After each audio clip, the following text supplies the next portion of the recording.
Good morning, everybody. Welcome to Home Staging Talk Show Live.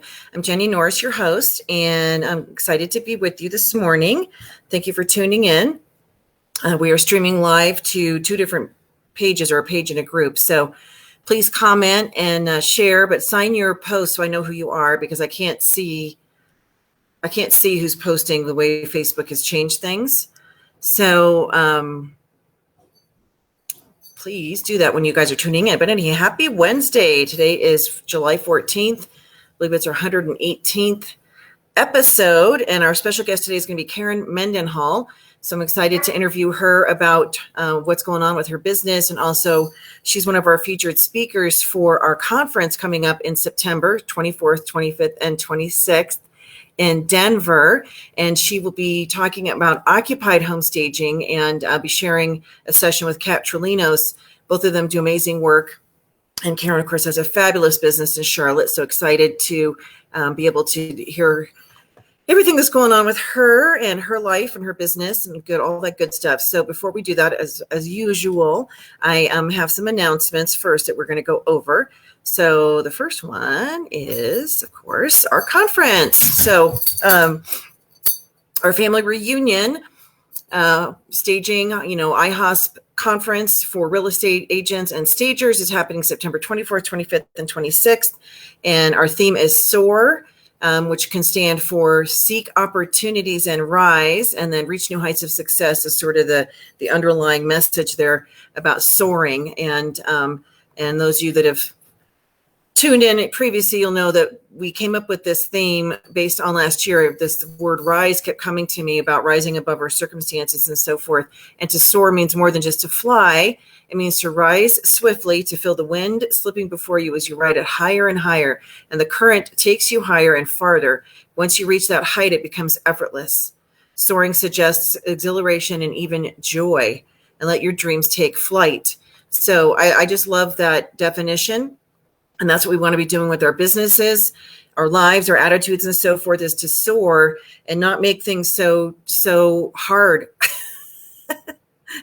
all the time. And the things are going to go haywire. I mean, we experienced some of that yesterday with our staging side of things. I wasn't out in the field, but everything from finding a bunch of bugs in a house that was remodeled. It wasn't a nasty house, but it just had a bunch of these beetles everywhere, and they were all over our stuff. And team sent me pictures that I'm like, are they bed bugs? What are they?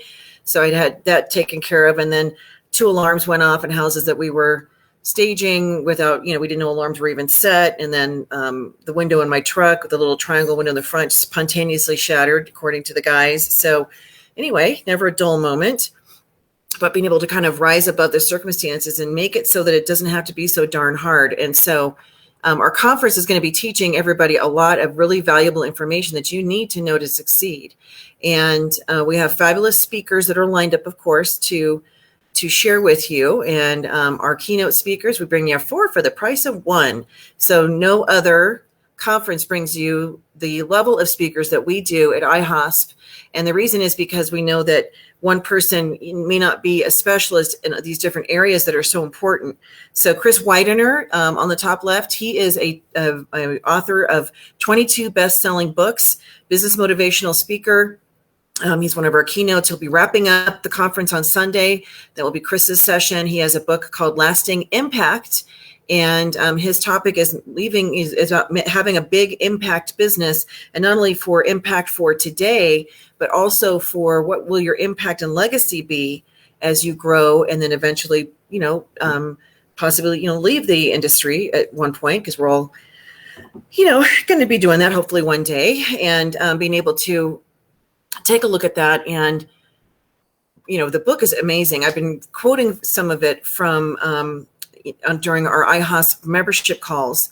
And I just love the book. It's an easy read, but very insightful. So we're excited to have him. He's voted one of the top 50 best motivational speakers in the world by the people that rank the motivational speakers. So to have him coming to our conference is really wonderful. He shared the platform with Zig Ziglar and Jim Rohn, and he knows Tony Robbins, and had a TV show with Zig Ziglar. And so he's got quite an amazing background. So someone of his caliber coming would be, most places would have just him. We bring you 3 more people. So Ravi Huthising on the right-hand side, he is going to be our mindset keynote, and he has a book called Pivot.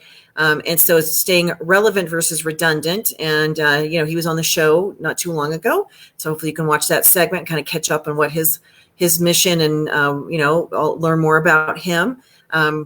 He is a musician. He's a cultural catalyst, and he's a best-selling author. So I'm excited to have him joining us. He'll be speaking on Saturday. And then underneath is Johnny Fowler. He'll be also speaking on Sunday.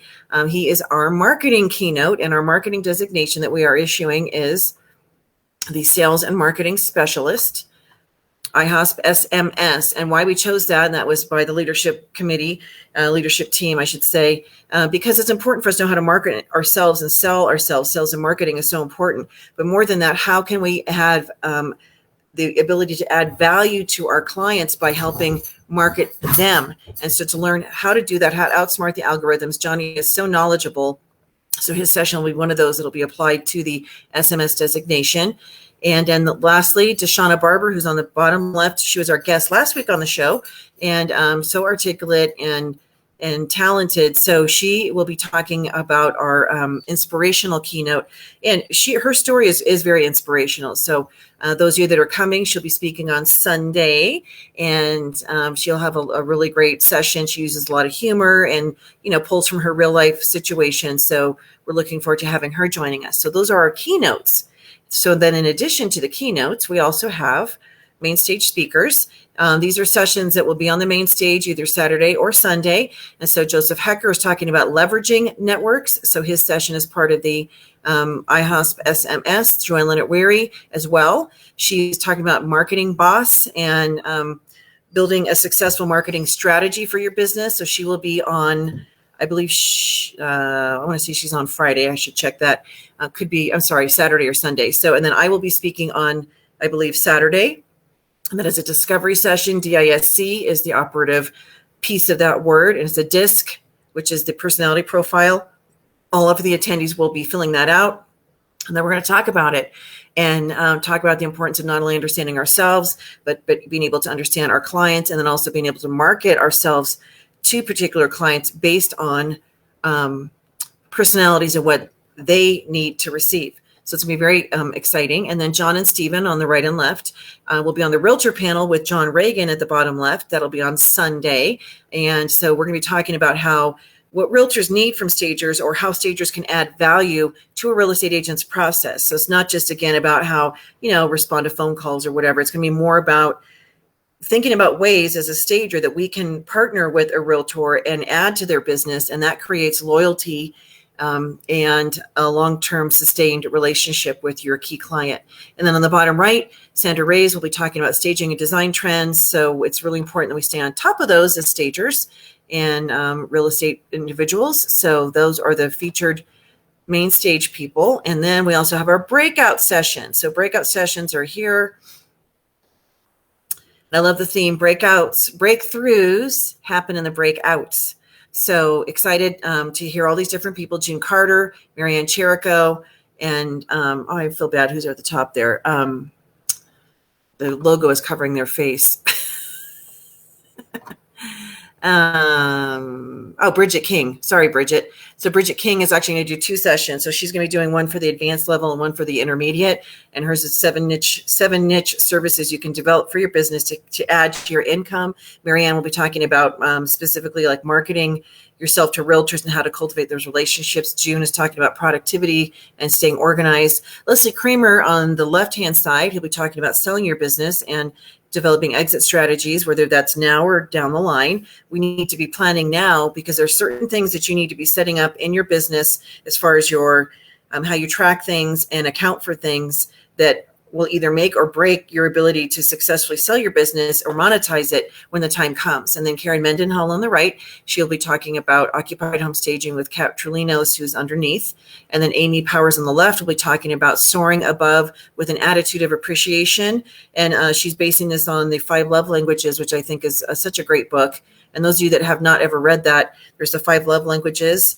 And then there's also the 5 love languages for kids. And there's also the 5 love languages in the workplace.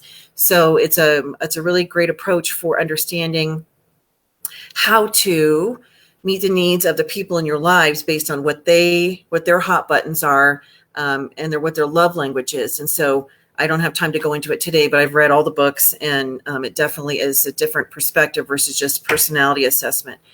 Teresa Thomas on the bottom will be talking about going from SOAR, SORE, to SOAR. And some of the challenges that we face are very common. So kind of talking about sort of the mindset and journey on that. And then Tori Toth will be talking about marketing and video, using that in your as a strategic way to build your business. So we're excited to have her. She'll be in one of the advanced sessions. So looking forward to hearing from all the breakout session speakers. They will all be recorded. And so those of you that come, we have beginner, intermediate, and advanced level education. So even if you are not able to get to the speaker that you also want to hear their session, everything will be recorded, and all the attendees will be able to access that information after the conference. So we'll make sure you get to see all the speakers. And I want to say a special thank you to our sponsors so far. Krista Jessup has done an amazing job with lining up sponsors for this year. A lot of them are still struggling from COVID. Shipping is delayed. So I know a lot of you are experiencing that, even trying to place orders. So Coaster is our diamond sponsor. And then gold, we have Olix, ProPack, Sherwin-Williams, Staged Homes. And silver, we have Court Furniture, JLW Company, the DSA, Judas, High End Accents, Never Measure, Tori Toth, Stage Force, and then Stage to Buy. So we will be continuing to add to our sponsor lineup. We greatly appreciate them. So make sure you shop the sponsors and shop Savvy, shopsavvy.pro is the website. So you can go in there and access our preferred vendors that are part of our program in general, and be able to shop using that platform. So it's a different way for us to be able to provide data to our vendors as far as who's buying what, and a way for us to better control the process so that our members actually get responses when they are, looking to place orders. So they're not, the different vendor salespeople and so forth are able to actually get your orders. You're not left kind of in limbo waiting to hear back from them. So that was the impetus behind the Savvy program. Plus, it's just a better way to kind of direct people even for services that you might need. Then the Advanced Stager training is September 27th and 28th. So it's the 2 days following the conference. And it's for 6-figure and above stagers. So if you're 6 figures and you're close, you definitely want to sign up for that. And so it's advancedstagertraining.com. You can go look at that. Now, when you buy your conference registration and you also want to be at the AST, we give you $100 off the AST session. And it does include meals. So it's we'll provide coffee and so forth in the morning, and then lunch and dinner on the 27th, and then the 28th we'll do again something in the morning, light continental type thing, and then we'll have lunch. So, and then we have our keynote speakers, Chris Widener and Johnny Fowler will be joining us. It's the first time we've been able to do this, to bring you some more intimate training with our keynote speakers who are so knowledgeable. And so definitely don't wait to register, because the space is limited on this session, because it's not a big, huge ballroom. It's a limited session, and there's a lot of interaction between the people that attend. So it's not just you being spoken at from a stage or what have you. It's very interactive. So a lot of your questions will get answered.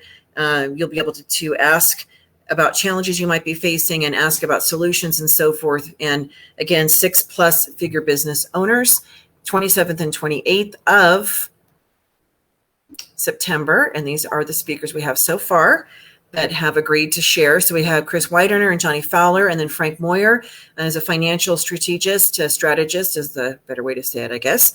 And he's going to talk about, planning for our futures, because if you're like me, you have your head down, you're focused, you're bringing money in, but you're not really thinking down the line. At least most people, some people are planners, some of us are not. And so realizing that, every year that passes, we're getting older, we're getting closer to that time that we would like to retire.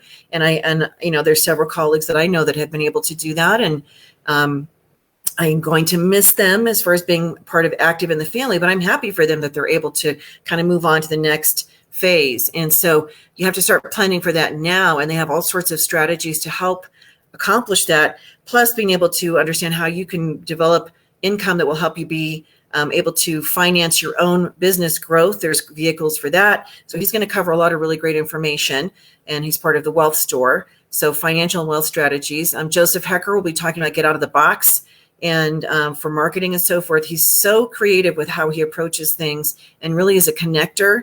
And so his topic at the conference, leveraging networks, is very totally his wheelhouse. And so we're excited to hear what he's going to share about for the advanced staging training. And then Joanne Leonard-Weary, Sandra Ray's right and left corners will talk about marketing and so forth. In the middle, Sheila Dragon also will be taking a perspective from the short-term rental side, but also talking about being able to get into the game. We stage these properties. Wouldn't you like to actually benefit financially and be able to take part in the process? So, a lot of money is being made in real estate, and as real estate professionals and staging professionals, we can take advantage of that. So she's going to talk about how to do that. And as you grow your business, 6+ figure business, you'll have more discretionary income that you could apply towards something like this. And so she's going to talk about how to make that happen. And of course, I'll be there as a facilitator, but I'm also going to talk about scaling your business. So we have a new scale program that we are releasing at the advanced stager training, and then we'll be taking it on the road and teaching this to colleagues throughout the year. But it's going to be a complete look at how to grow your business to the point where you are not the one that has to be doing everything, that you can work your way out of your business.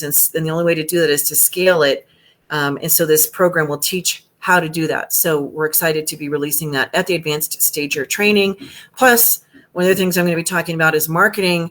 There's a key element in marketing that will be giving you organic reach where you don't have to pay for it. So it's organic, and being able to be being visible and get leads without having to pay for that. And it's been something that I've been testing now for over a year, and we'll be teaching that at the advanced stager training. So I'm excited to share that as well. So thank you to all those who are participating in the advanced stager training. And then of course, all the people that have registered so far. We're going to have a great time. Okay, so right now we have the best of home staging recognition. So the nominations go until the 17th. So you have a few more days to nominate. And, don't assume someone's going to nominate somebody that you think is, deserving. It takes you about 5 minutes to fill out the form.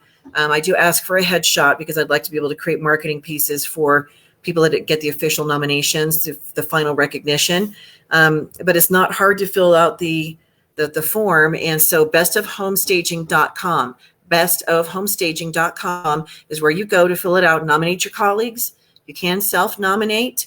And so if, these people deserve recognition and the staging excellence, they do excellent staging work. They could be new, they could be seasoned stager, it doesn't matter. They do excellent work. Let's recognize them as staging excellence. If they are an industry leader, and these are people that serve in the industry, not just, work really great with your teams, but this is to recognize those who are leaders in the industry. These could be a mentor, a coach, a trainer, an educator. They could be somebody who's involved in an association as a leader, a chapter leader, or what have you. So those people are the ones that are to be recognized in that category.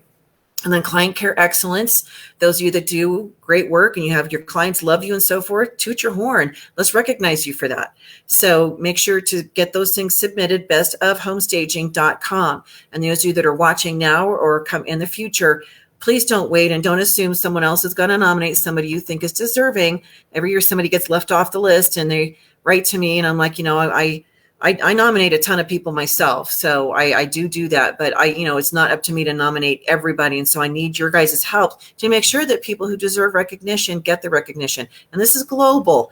It's not just the US, it's global, and it's not restricted to IAHSP members. And you don't have to be an IAHSP member to nominate somebody. Anybody can nominate.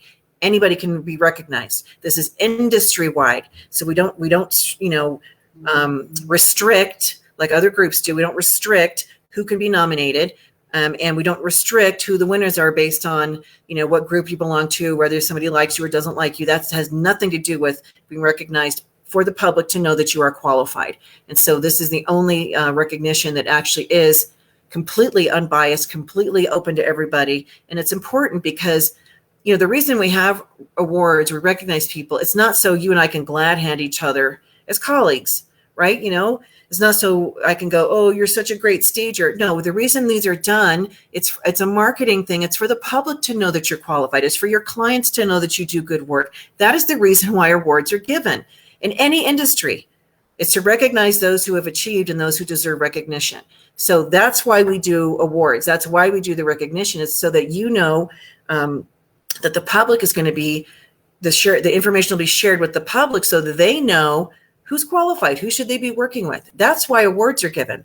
So, my perspective is that I don't like limiting the number of awards when it comes to like best vacant, best occupied, and there's been some, issues with that. However, it's very subjective in our industry. And so these are just recognition in these three categories. And then the best of home staging, IAHSP awards, and the IAHSP Home Staging Awards, where you do recognize like the rising star, top team, top individuals, best vacant luxury, best vacant regular, et cetera, that we've done these for years.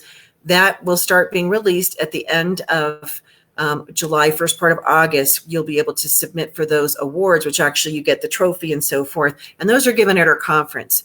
And we love for you to be there to receive your award in person. However, we don't require that. And the nominations will be put out as quite more complicated. You have a lot more things you have to submit in order to be considered and to be awarded. And then things are voted on. So the recognition, the best of home staging, it's not voted. You don't have to have yourself submitted by 10 different people. Just once is fine. It's not a vote. It's recognition.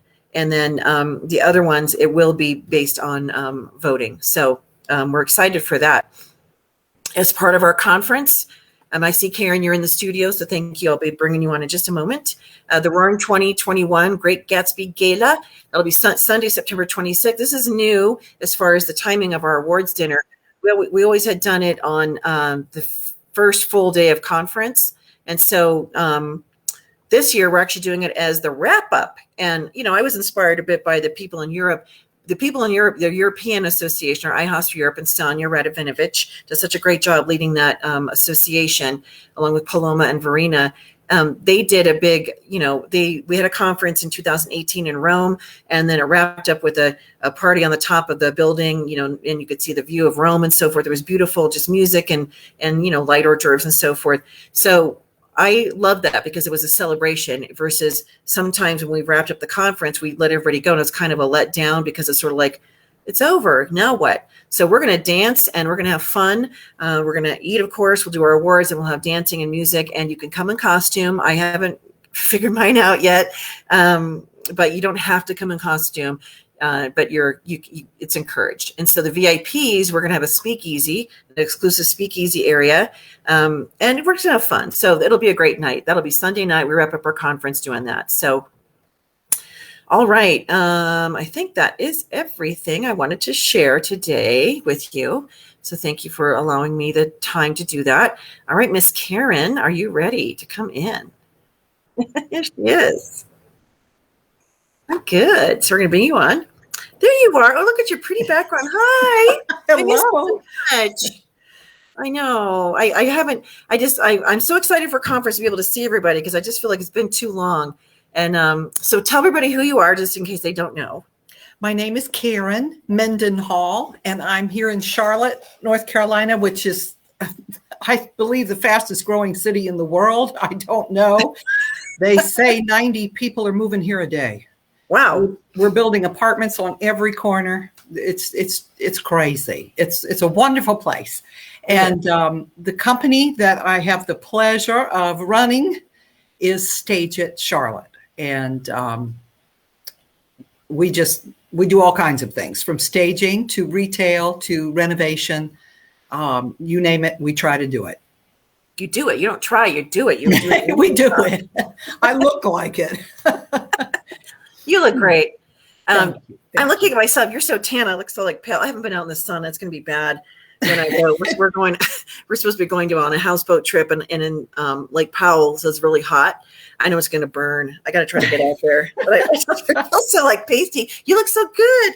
Thank you. Well, it is hot here. It's like 90 plus today and humid. Humidity. So humid. It's hard to work. And I feel, for our movers, and I have one in particular who sweats a lot, and he sweats when it's freezing. So when it is hot like this, I mean, you don't even want to touch what we've wrapped or, I know. I had a guy the same thing. He was like, he even had like a towel, but he was just dripping all over the stuff. And my team's like, ew, he's sweating all over the furniture. And I'm like, well, tell him to get him a towel. He has one. I go, well, what do you want me to do? I mean, it's like, because it's been hot here and it keeps cooling off and it'll get hot again. But, when they're in that metal truck, it could be, 115, 120 degrees in the back. Mm-hmm. And it kind of never occurred to me. So I'm like, how do I get a fan back there? How can I install I don't know if I could get it on a battery pack or try to, wire something through from the driver's side, draw a little hole that goes through. Because I'm not back in that truck. Thank God. I have done my time, like you have in the beginning. And Mm-hmm. I've done every role. I've moved furniture. I have driven trucks. I have, do all the marketing, the sales. So there isn't one thing that I ask our team to do that I haven't done myself, just like you. So it's the truth. And today we have, it's going on right now, one of our largest D stages. I mean, this is a $5.5 million house on the lake, Wow. Lake Norman, and 2 trucks and the van. And my car is completely packed. I rushed down here just to get back to the office. But, yes, bodily fluids are flying everywhere with all the sweat that's going on. So, and can I just give a plug too? Those of you watching, stay hydrated. It's really, really important if we're working in the heat and sweating and so forth. Coffee, sodas, things, those are not a replacement for water. And, whether it's Gatorade or something, you have to stay hydrated because ever since my brother-in-law died from dehydration, he died. He was 49 years old and he was jogging and he was West Point grad and so forth. This is 2000, God, how long has it been? Kai was 7. Man, so it's been like 15 years. Anyhow, but he had a cardiac episode from being dehydrated. And then the next week, because that's when I still lived in Sacramento, a kid 14 years old died of dehydration jogging around the track. So it's a very real thing. So please drink your water. Always stay hydrated. So we're going to talk about, yeah, exactly. And I'm being a bad girl. I have my coffee, but I do drink water. But I got to drink more. I ended up with kidney stone, I think last summer, is ultimately what I figured out I must have had from not drinking enough water. So it's a very real situation. So we got to stay healthy. So, and Karen, beautiful part of North Carolina, Charlotte, such a great city. She has a beautiful home. And so I want to check in. How's Dave? He's doing very well. Some of you may or may not know, but he did contract COVID and had a severe bout with it and hospitalized. And he was in about 12 days, I think. And it's taken him a long time to recover from that. But he is strong now and he's doing wonderful. He really is. Glad to hear that. Yeah. And you had it too. And then I know Hank, your beloved lab, that was such a crappy time for you. It was horrible. And I just feel like COVID, I just want to curse COVID. I want to say the F word, but I'm not going to, because not only has it kept us all apart, but when people were going through things like that, you didn't have the ability to have really people come around and help you, to support you, because it's like, oh, I don't want to get sick. So that whole thing is just on so many levels. It's just really been a rotten, horrible thing. I know some good came out of it with, people restructuring and pivoting and so forth, but just from a life standpoint, not being able to see our colleagues and friends in person, being very restricted, even travel. Europe finally just opened. I just got an alert that flights can now go into Europe, which I'm happy about. Wonderful. Yeah. So anyway, but I'm just looking forward to seeing everybody at our conference and, hugging everybody in person. I'm so excited. So your topic, I don't know that I'm going to be able to contain myself. I mean, really. I know. You don't have to. So those of you that are watching, I just got to put a plug out too. Register, please. Register. I was on the phone with the hotel yesterday and had a meeting with them about our numbers and so forth. And, we're not where we would normally be in a normal year. However, I also know in 2019, when we had our last live event, half of you waited until the month before the event to register, which kills me. And so I'm trying to plan, food and beverage menus. What are we going to provide? How many hotel rooms do we have? We have a big block of hotel rooms. And I don't know if you guys know this when planning an event, but if I don't release those and I keep them and then they don't get used, moi is on the hook for all of it. personally, because I signed the agreement. And we're talking several $100,000 between FNB and hotel rooms. So I'm not going to put myself in that position. We're going to have to start giving some of these rooms back if people do not register. So I know I sent a survey out. 80% of you said, oh, I just haven't taken the time to do it. Take the time to do it. Please, I beg of you. So I know who's coming. And as for our numbers and so forth, it's super, super important. So please don't wait till the last minute. You can reserve a hotel room, and then if you decide you want to stay somewhere else or something changes, you can always give it up. I think there's a 72-hour thing where you can, change your mind, cancel, and there's no penalty. But once they take those rooms, and they have given us the month before the event, so August 23rd is the cutoff. Our event's not until September 24th.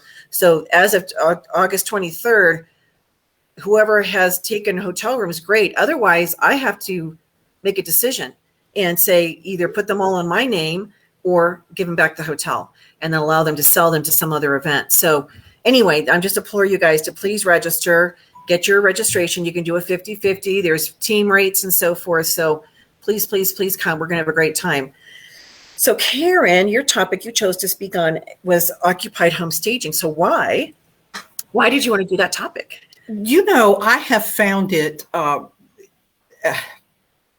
interesting that a lot of my fellow stagers don't care for occupied staging. Right. And I've made relationships with some agents recently who all did not know that stagers did occupied properties, because apparently who they had been working with didn't think that was, I don't know. They didn't think it was, I don't know if they didn't think it was profitable, but I think they thought, well, they're going to damage my things, they're going to tear my things up, or they're going to cause me problems. I just put a light on my face and I look so much better now. Thank you, Kelly. A little illumination is cute. Yeah. Yes. Well, we just got all this apparatus, so hopefully that took a few years off. Do you have a ring light? Yeah, do you have one of the ring lights? Yes. I don't even have a setup. I bought one. I got the little teeny one, and I got the first time I used it, it was so harsh. Well, I was like a ghost. And then I have the one that has the rose thing, but I don't have it on. So what I have above me is actually my dining room light fixture, because I'm in my dining room. And it has some warm bulbs and then some of the white fluorescent ones, which I hate, but anyhow. And what would a stager say if she came to your home and saw that light fixture? You're like, make those all match. We're waiting for them to burn out because they're very expensive. So we're like, wait till those burn out, and then we're going to replace them all with the warm. But yeah, you're right. Occupied home stagings, there's a lot of stagers who do not like them. People on my team, like my daughter, she does not like doing the occupieds because for her, it's more about touching people's things. Mm-hmm. I don't like touching people's things, Mom. And plus, you don't really, it's a mix. We call it the mixed media staging when you're bringing things in. And you're right, there's a lot of stagers that don't want to put their things in an occupied home. I always ask, do they have pets? If they got dogs and so forth, I want to make sure stuff isn't going to get chewed up. Right. So, but I think they're more challenging to do creatively, honestly. Well, they are. And I think that's probably why I love them, because I know I have to put myself into it more than the other. But for me, I have figured out, I think, a way to make more money on them, because they are more time consuming, and they do require more effort, and there's hand holding. There's more hand holding, there's more cajoling, and I have to work with them much more than I do on a vacant. I mean, come on, let's face it. At a vacant, you pull up, and if nobody shows up, I mean, as far as owner or agent or whatever, you can just whip it out. But the occupied, they do care about everything that you're doing. Right. They're curious and they have opinions. And so a lot of it is, I've learned through the years, like I have an occupied home staging agreement that I finally put together, and it helps manage expectations for the clients, because any of you that have done these, you whip out a picture and we don't like that picture. I don't like that. And or you do something else and they're like, why are you doing that? I don't like that. And so they start offering opinions. And so the bottom line is they might be paying for it, but they're not the target client. The buyer is. And so the expectations have to be managed. This is not a design project, if you wanted a design project, we're happy to, accommodate. It's going to be a whole lot more money because there's the PIA fees and takes a whole lot more time. They may not, so I have right in there, you may not like what we bring in, but it's not being done for you. It's being done to sell the house and to attract the target buyer, et cetera. So especially when agents are paying for the staging, and sometimes the sellers, they never see any of the staging agreement. I realized that was a mistake for some of these properties because they did start piping up and offering up opinions. And I thought, they didn't see that agreement where it says this is not design. Things might have like a little nick or something. We do our best. Imperfection. Yes. Yeah.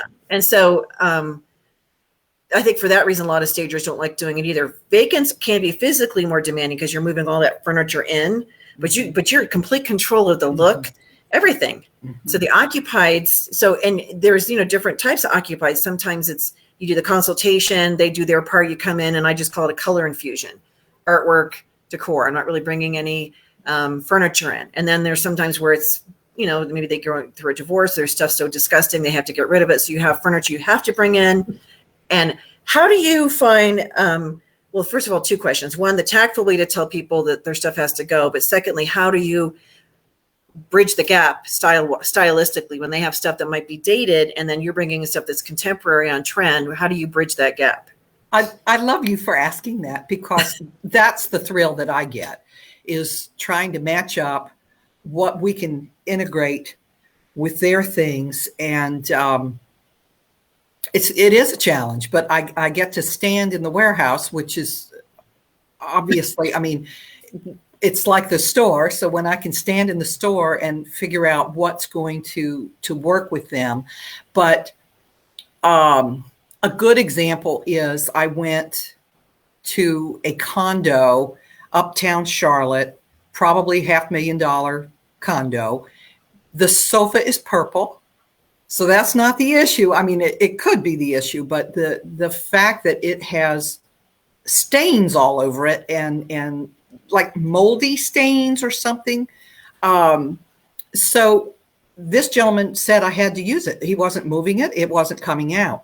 So I try to find what their concern is. Why isn't it coming out? Because it's going to come out when you move, isn't it? You're not leaving it in the condo.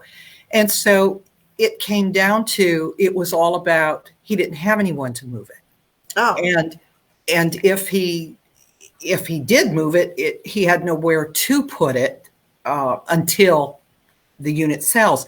So I have learned, I think, Jenny, to just find out what their concern is and then go with that. So for that gentleman, I was able to say, well, when my movers are here, we could take that right on out and down and take it to, if you're donating it, or if it's trash, if it has to go to the dump.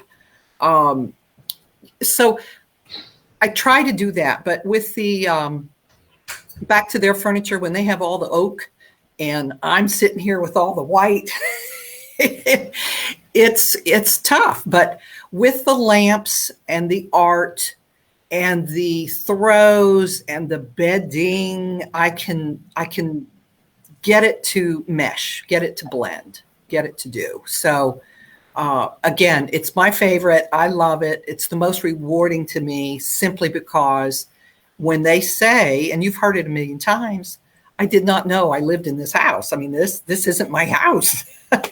And I think that any staging company that wants to do the occupieds, you as the owner, you either, like Karen, have to be like the specialist. It's like, I love doing these, or you got to find somebody on your team that and really enjoys doing that. And so I have Stacy, who she's wonderful with the occupied. She's methodical as far as she's not going to rush through the house. So she's going to think about what they have to use and really, honors the client's things, but also the goal is to make it look really stylistically nice. Does such a great job. So I'm so thankful to have someone like that on the team. And so she and Sasha, another person who's learning, did a house last week that the house was beautiful. The person had great stuff to work with, had some stuff they had to put away. And we brought in artwork, some decor, and the person came back and she and her kids were like, oh my gosh, this looks so nice. So I was there at the very end, and the realtor came and she was, oh my God, it looks amazing. So I love getting that feedback. And, but they are challenging. There's been some, some that haven't gone as great. There was one where it was a divorce situation. The guy was living in the house and he was not clean at all. I mean, his bedroom was a disaster. The cat box was so loaded, cat wouldn't go in it. So cats, they're very fastidious. So they're not going to use their cat box if it hasn't been cleaned in a month. And which the cat was literally pooping on the floor, which they're embarrassed. They don't want to do that. So that's bad for the cat. And the cat was kind of old anyway, but I saw that when I did the initial visit. So I'm like, did the whole to-do list. He's got to clean. These things have to be done before we come in. Well, nothing was done. Mm-hmm. And this was right when my dad had died. And so I wasn't home, but the team went over and they're like, Jenny, the house isn't ready. So, we did what we could. And then, the agent and the seller proceeded to kind of nitpick on some of the things that we had brought in, or, there's too many plants in the kitchen counter. Like that's going to make or break the sale. It's like, no, right. That box has turds on the floor because you're not cleaning. That's what's going to make or break your sale.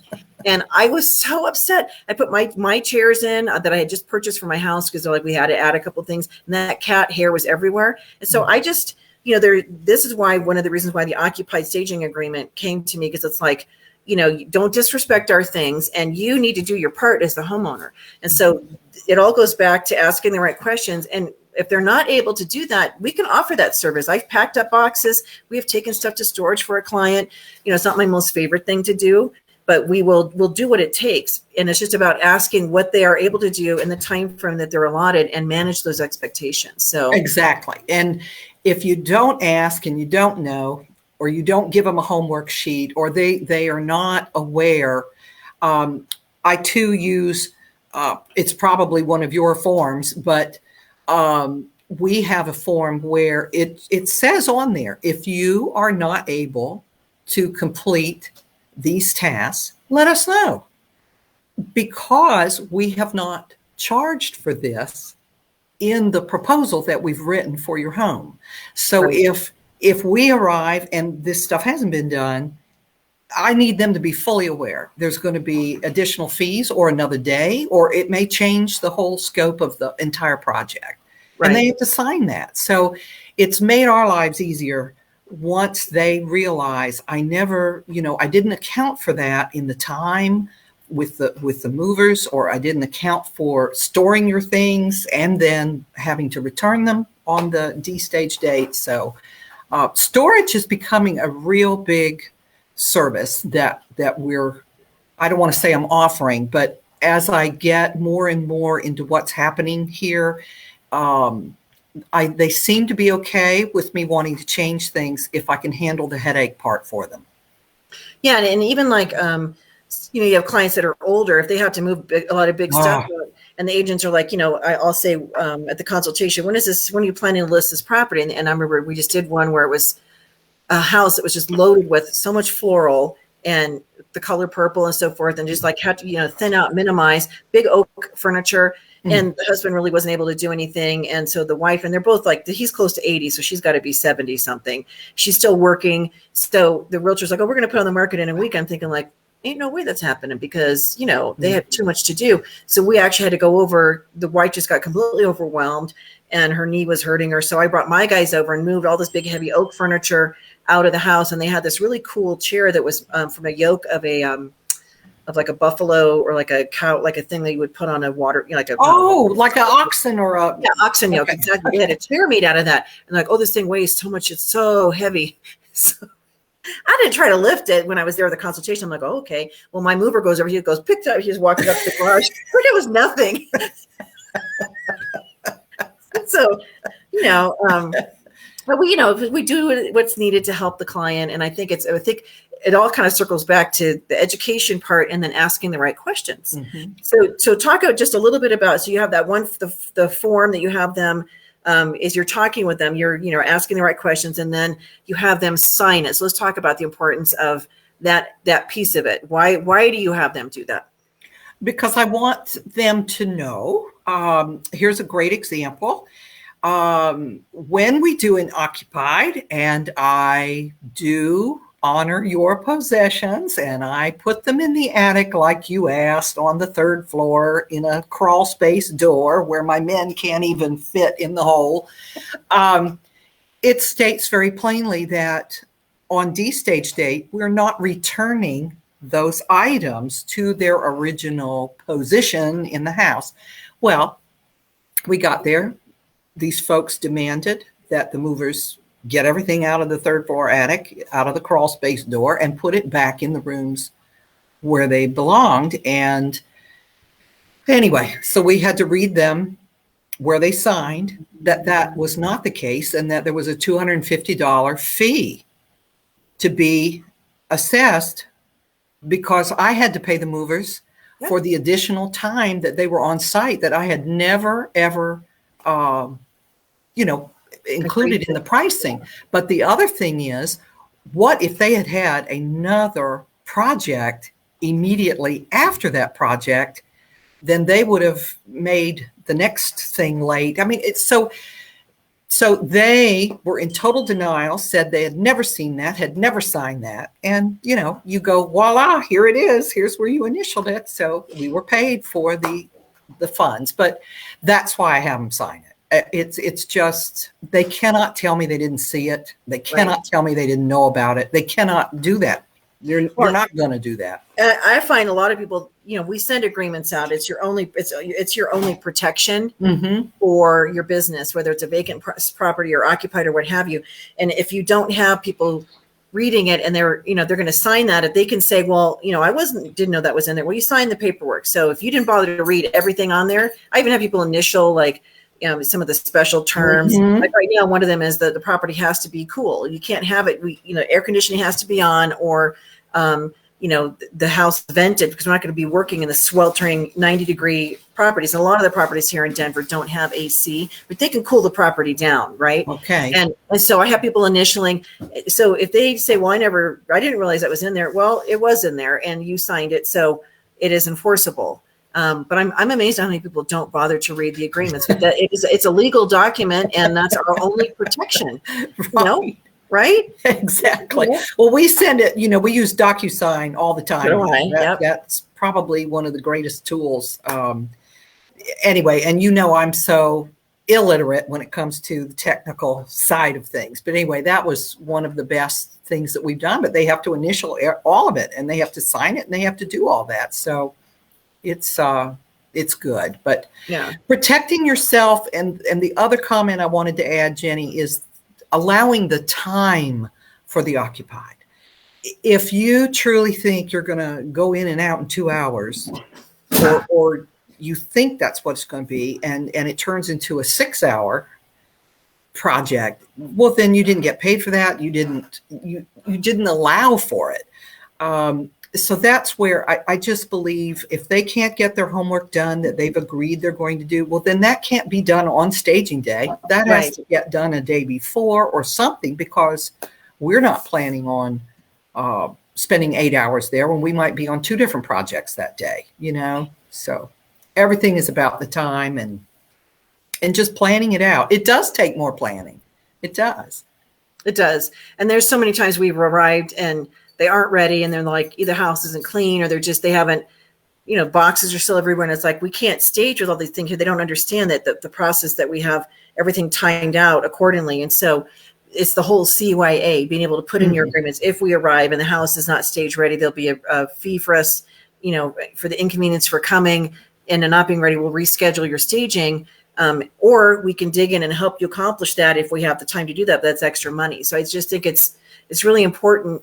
And I think it's, the occupieds, the sellers, they're stressed out. Having to put their house in the market, having to have people come in, having to pack stuff up. And most people don't realize how much stuff that they have until they start, really getting into it. Like you tell them, this big cabinet needs to move. Well, what's inside the cabinet? Is it, laden with CDs and DVDs, or just a bunch of crap in there? And so they got to pack all that up first before they can get that piece out. And then where are they going to put the piece? So they're trying to problem solve in their head. So as you're doing occupied and you're going through the house, kind of think about those solutions to be able to offer to the client.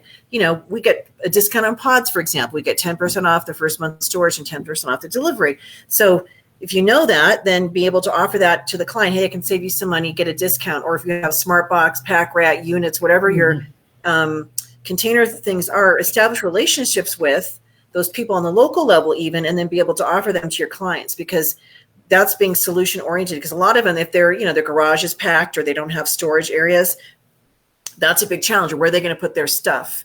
And there's people that have, acquired, maybe a parent dies, they take all the parent stuff. We did a house in owner occupied, where we brought, color infusion, artwork and so forth, and just a bedroom setup. But they had a whole exercise, beautiful room downstairs in this, big house that was just crammed full of all her stuff from her mother who'd passed away. And I'm like, you really should empty this room so buyers can see what it is. Because right now I cannot tell you what it is.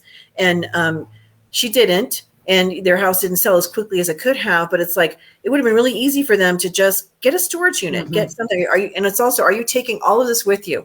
And if not, now's the time to make the decision of what you're going to get rid of, donate, and then what you're going to keep and then have to store. So the occupies often are a much more complicated process because they're not completely vacating the house. A vacant, they've moved out, they're out of there. Nothing's in the house for the most part.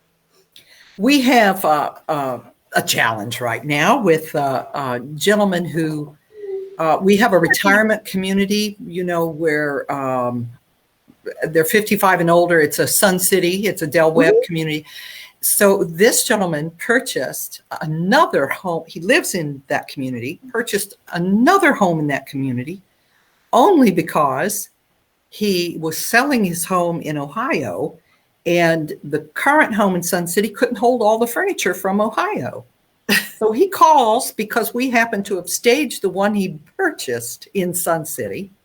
And he said, when I move from, and he calls them house 1, 2, and 3. So anyway, house 1 is where he was living in Sun City. House 2 is the second Sun City house, and 3 is Ohio. So he's like, I love what you did in house 2. Will you take my things from house 1, put them in house 2, and then when I get the truck here from Ohio, will you put my things from Ohio, from house 3 back into house number 2? I said, we can do anything. But again, these are older folks who, does he need to even bring one thing from Ohio? I don't think so, but he thinks he does, Right. So we're just going to do it. And I find that the more you will talk with them and listen to them, they'll tell you what they want. And it's not something I have to make up. They, and I tell them I'm going to have to price this, accordingly to the amount of furniture and the amount of time and the this and the that. And we have to schedule it and we have to make it happen, Well, and one of the things I've learned through the years too, is we did a house where it was actually the real estate agent's home. And she took me down in the basement. She's got some things that were, she had inherited or when parents passed away. And she's like, I don't know what I'm going to do with this stuff. I don't want it in my next house, but it's meaningful. I said, take pictures of it.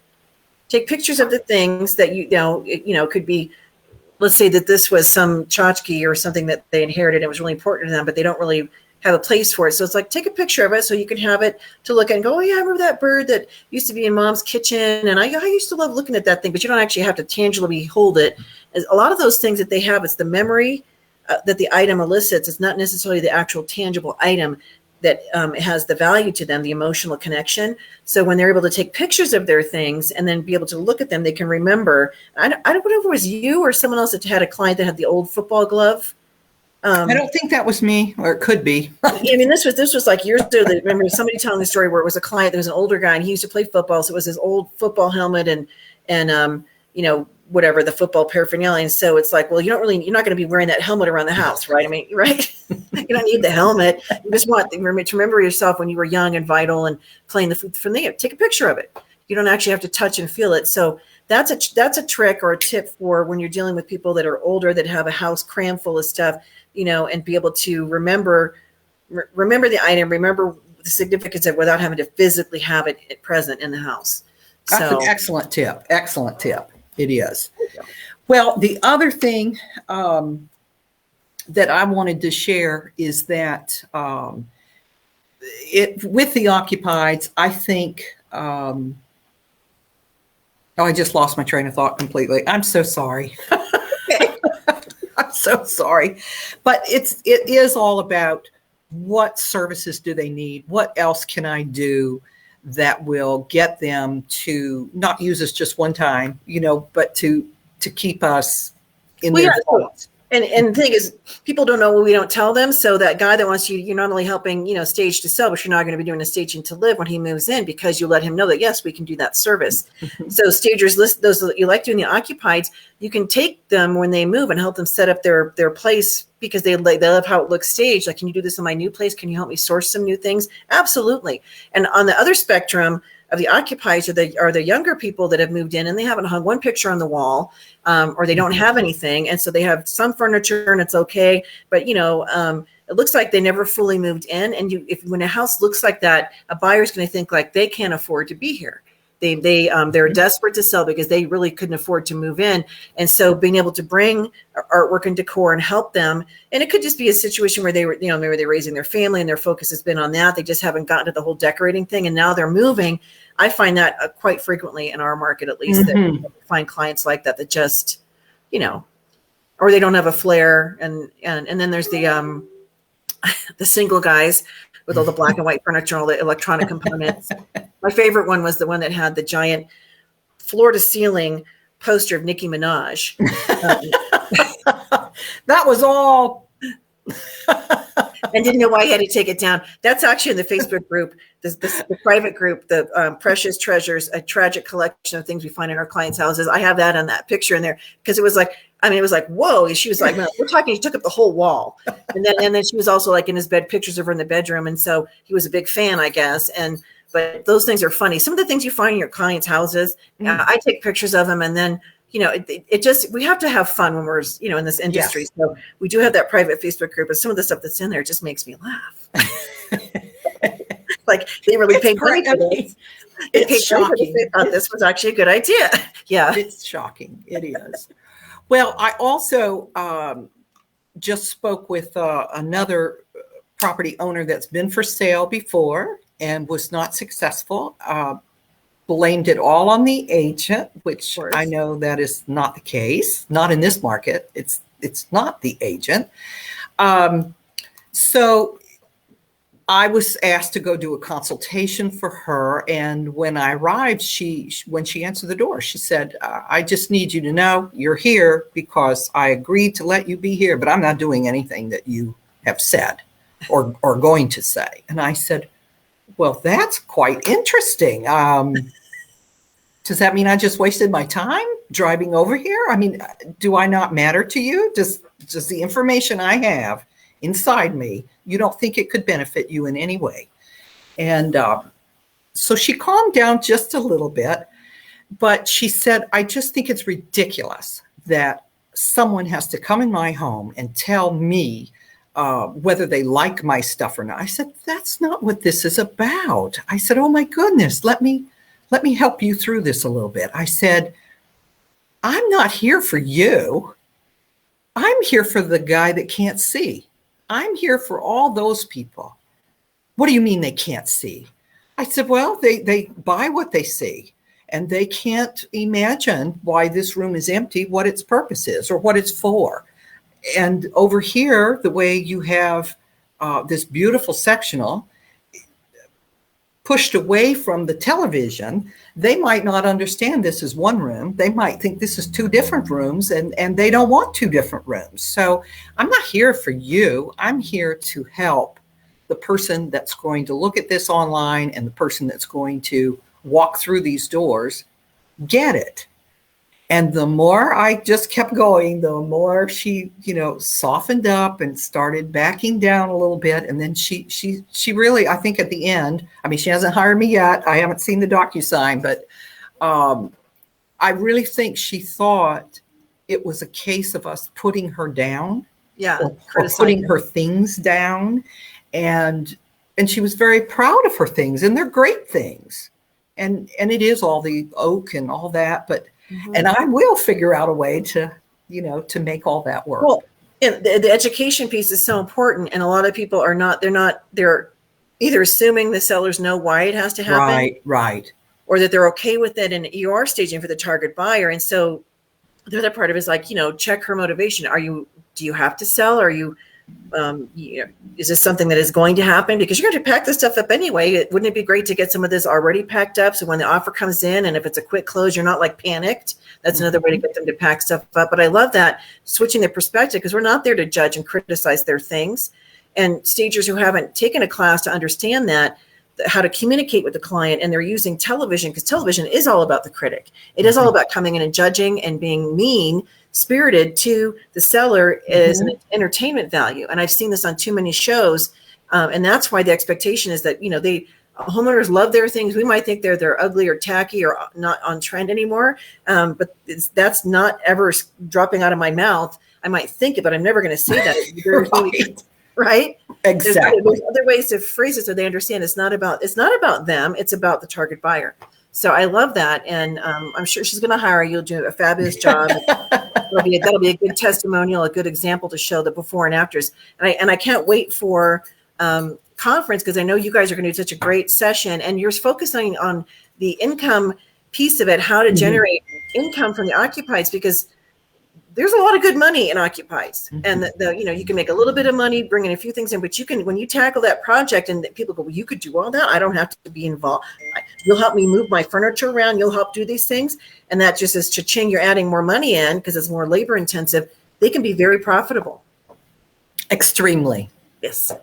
So she's going to teach everybody who's watching. She's going to teach you how to make the money. Yes. We didn't talk about the money today. We talked about process and so forth, but the money side, you want to learn about how to make money and the occupied stagings, and to make good profit, you got to come to conference and see Karen in person.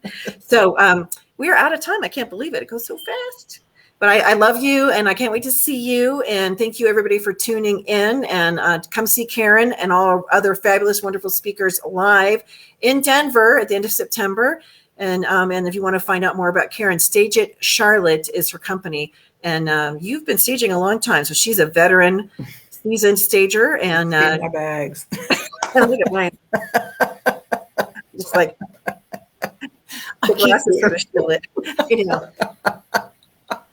I decided that the whole, it's that whole, all the products that are out there that are like, get rid of the sagging skin and your wrinkles. And there's one that's like, this stuff's amazing. It'll eliminate all your wrinkles. All it is that cream because of course I bought it.